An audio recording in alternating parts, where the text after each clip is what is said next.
Hello people, ఈరోజు job update వచ్చేసి union bank of India వాళ్ళది. సో శాలరీ వచ్చేసి 15,000 పర్ మంత్ అయితే ఉంటుంది.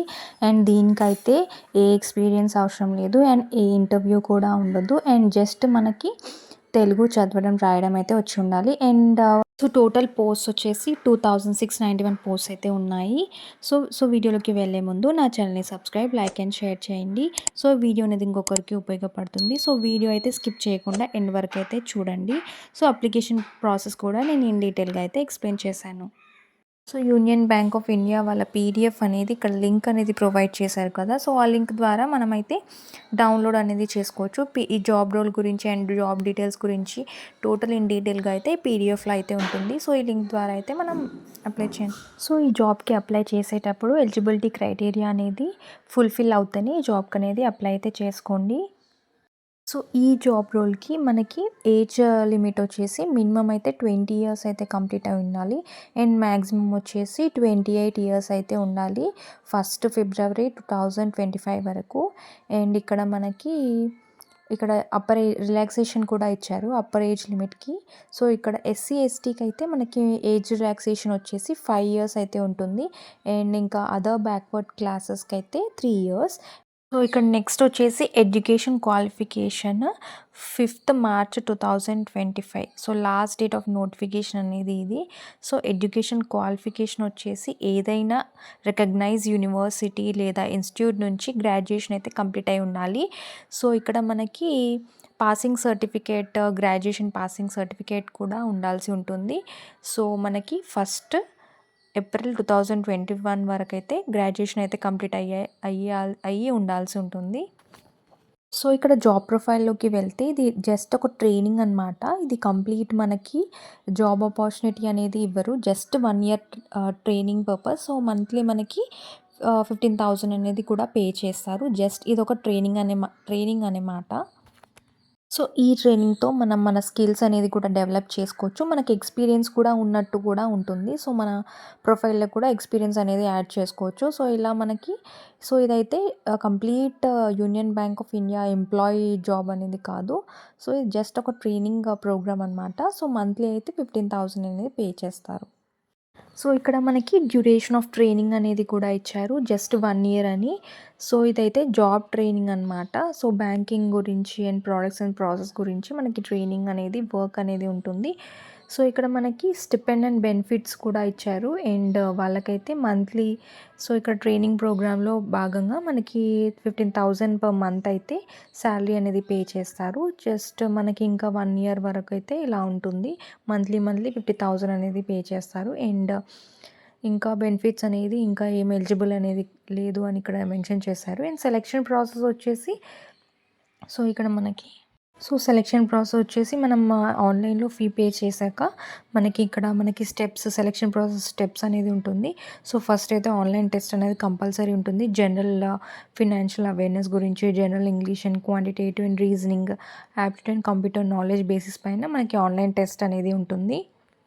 సో ఇక్కడ ఆన్లైన్ టెస్ట్ అనేది మనకి జనరల్ ఫినాన్షియల్ అవేర్నెస్ ఉంటుంది and general English, quantitative and reasoning, aptitude, computer knowledge. So total వచ్చేసి మనకి 100 మార్క్స్ పేపర్ అయితే ఉంటుంది. అండ్ 60 మినిట్స్ అయితే ఉంటుంది. సో 60 మినిట్స్లో అయితే మనం కంప్లీట్ చేయాల్సి ఉంటుంది 100 మార్క్స్ పేపర్ అనమాట. సో నెక్స్ట్ చూసుకుంటే knowledge and test of local language. So local language అనేది వచ్చి ఉండాలి. సో ఇప్పుడు తెలంగాణ అయితే తెలుగు వచ్చి అయితే ఉండాలి. ఇప్పుడు అస్సాం అయితే అస్సామీస్, అలా ఢిల్లీ అయితే హిందీ. కంపల్సరీ లోకల్ లాంగ్వేజ్ అనేది వచ్చి ఉండాలి. సో ఎవరైతే సెలెక్ట్ అవుతారో వాళ్ళు కంపల్సరీ 10th లేదా 12th మార్క్ షీట్ అనేది కంపల్సరీ సర్టిఫికేట్ అనేది ఇవ్వాల్సి ఉంటుంది.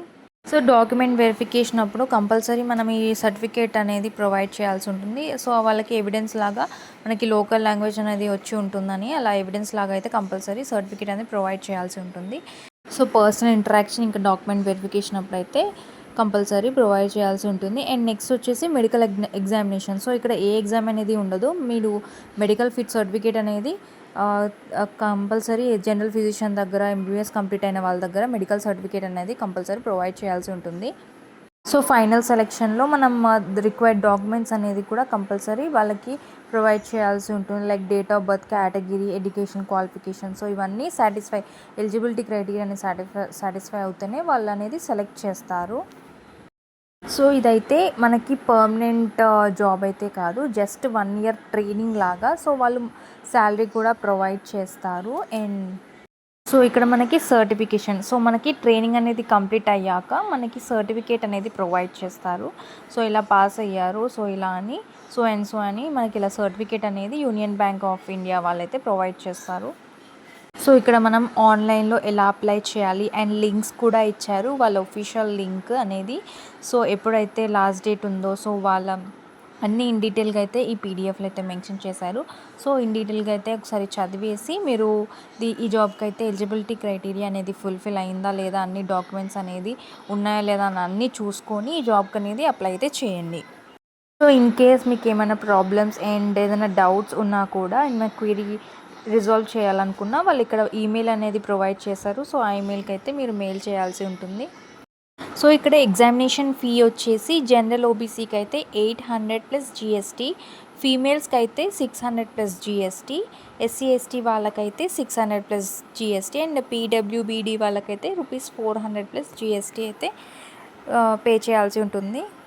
సో నెక్స్ట్ వచ్చేసి appearing in the examination. So ఇక్కడ మనకి ఎగ్జామినేషన్ ఫీ ఎవరైతే పే చేశారో వాళ్ళకి కరెక్ట్ ఈ డేట్ ఈ టైంకి అయితే ఎగ్జామినేషన్ ఉంటుందని ఇంటిమేషన్ అయితే వస్తుంది. అండ్ నెక్స్ట్ వాళ్ళ ఆన్లైన్ ఎగ్జామినేషన్ ఎలా ఉంటుందంటే, సో ఆ డేట్ అండ్ టైంకి వాళ్ళ ఓన్ కెమెరా డెస్క్టాప్ ఉంటుంది కదా, సో ల్యాప్టాప్ లేదా స్మార్ట్ ఫోన్లో కూడా ఎగ్జామ్ అనేది రాయొచ్చు. And so same ID proof అనేది డిస్ప్లే చేయాల్సి ఉంటుంది. సో ఎవరైతే సెలెక్ట్ అవుతారో వాళ్ళ రిజల్ట్స్ అనేవి యూనియన్ బ్యాంక్ ఆఫ్ ఇండియా వాళ్ళ ఒఫీషియల్ సైట్లో రిలీజ్ అనేది చేస్తారు. సో అక్కడైతే చూసుకోవచ్చు. అండ్ నెక్స్ట్ అనౌన్స్మెంట్స్ ఏమన్నా కావాలంటే వాళ్ళ ఒఫీషియల్ సైట్ అనేది విజిట్ చేస్తూ ఉండాలి టైం టు టైమ్. ఇంకేమైనా జనరల్ ఇన్ఫర్మేషన్, ఇంకేమన్నా డౌట్స్ ఉన్నా ఒకసారి అయితే ఈ పీడిఎఫ్ అయితే చదవండి. అండ్ సో మనకి స్టేట్ వైజ్ అయితే ఈ పోస్ట్స్ అయితే ఉన్నాయి. సో చూసుకుంటే మనకి ఇక్కడ ఆంధ్రప్రదేశ్, అరుణాచల్ ప్రదేశ్, అస్సాం, బీహార్, చండీగఢ్, హర్యానా. సో ఇలా మనకి ఆంధ్రప్రదేశ్లో చూసుకుంటే యూఆర్కి అయితే క్యాస్ట్ వైజ్ అయితే ఉంది. సో యూఆర్కి అయితే 222 అండ్ ఎస్సీకి అయితే 87, ఎస్టీకి అయితే 38.